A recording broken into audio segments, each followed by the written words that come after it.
ఉందో ఈ లోగో ఏదైతుందో ఇది ఉమ్మడి ఆస్తి, ఉమ్మడి హక్కు. రెండు రాష్ట్రాలకు సంబంధించిన పాడి పరిశ్రమాభివృద్ధి సంస్థలకు సంబంధించిన ఉమ్మడి హక్కు. వీటి మీద జిల్లా యూనియన్లకు, స్వయం ప్రతిపత్తి పొందిన జిల్లా యూనియన్లకు ఈ బ్రాండ్ గాని, ఈ పేరు గాని వాడే అర్హత గాని, హక్కు గాని ఎక్కడ కూడా ఆంధ్రప్రదేశ్ రాష్ట్రం గాని, తెలంగాణ రాష్ట్రం గాని ఇవ్వలేదు. మనం ఆంధ్రప్రదేశ్ రాష్ట్రం కూడా ఇదే ఫ్యాక్ట్ ని కన్ఫర్మ్ చేస్తూ వాళ్ళు కూడా తెలంగాణ ఫెడరేషన్ కి ఒక క్లారిఫికేషన్ లెటర్ కూడా ఇవ్వడం జరిగింది. ఈ లెటర్ కూడా మీ అందరికి కూడా మేము డిస్ట్రిబ్యూట్ చేస్తాము.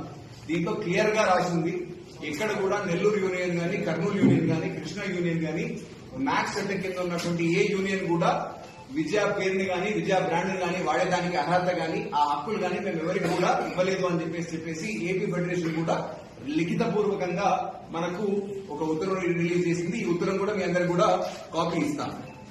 అయినా కూడా సరే గడిచిన 2 సంవత్సరాలుగా వివిధ జిల్లా యూనియన్లు, కర్నూలు యూనియన్ గాని, నెల్లూరు యూనియన్ గాని, కృష్ణా యూనియన్ గాని, మదర్ డైరీ నార్మల్ యూనియన్ గాని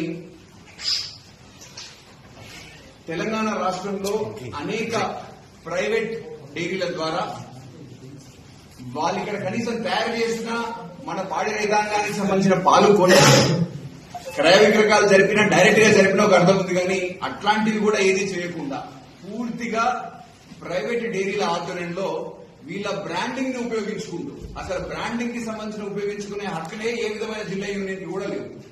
అయినా కూడా సరే పూర్తిగా చట్ట వ్యతిరేకంగా, అక్రమంగా, అనైతికంగా ఇప్పుడు చూడండి, సేమ్ లాఫింగ్ కౌ మేము ఏ విధమైన హక్కులు ఇవ్వకపోయినా లాఫింగ్ కౌ సింబల్ ని వాడుతా ఉన్నారు, విజయ క్రౌన్ లోగోని వాడుతా ఉన్నారు. వెనకాల మీరు ప్యాకెట్ చూసినట్టయితే ఇక్కడ విజయ తెలంగాణ అయితే ఉండదు, ఇది ఉట్టి విజయ అని రాసుకుంటారు. వెనకాల మీరు ప్యాకెట్ ని తిప్పి చూసుకున్నట్టయితే manufactured by Abhaya agro forms, అది ఎవరు ఏంటి అనేది మనకు తెలియదు. మళ్ళీ ఇంకొక దగ్గర మ్యానుఫ్యాక్చర్, అదే ప్యాకెట్ మీద మ్యానుఫ్యాక్చర్డ్ బై అర్వయస్ నేచర్ ప్రొడక్ట్స్ ప్రైవేట్ లిమిటెడ్, పైన marketed by Vijaya milk products. ఇది ఏంటి అనేది ఎవరికీ అర్థం కాదు. అయినా కూడా సరే పాలను అసలు ఏ విధమైన అర్హత లేకుండా, హక్కు లేకుండా కూడా విద్యా పేరు మీద బయట విక్రయం చేస్తా ఉంటాం. మరి ఈ ప్రైవేట్ డైరీస్ ఏవైతే ఉన్నాయో వాళ్ళు నాణ్యతాపరమైన ప్రమాణాలు పాటిస్తున్నారా లేదా, స్వచ్ఛమైన పాలు కొంటున్నారా లేదా అనేది ఎవరికి తెలుసు? ఎవరికి కూడా తెలియదు.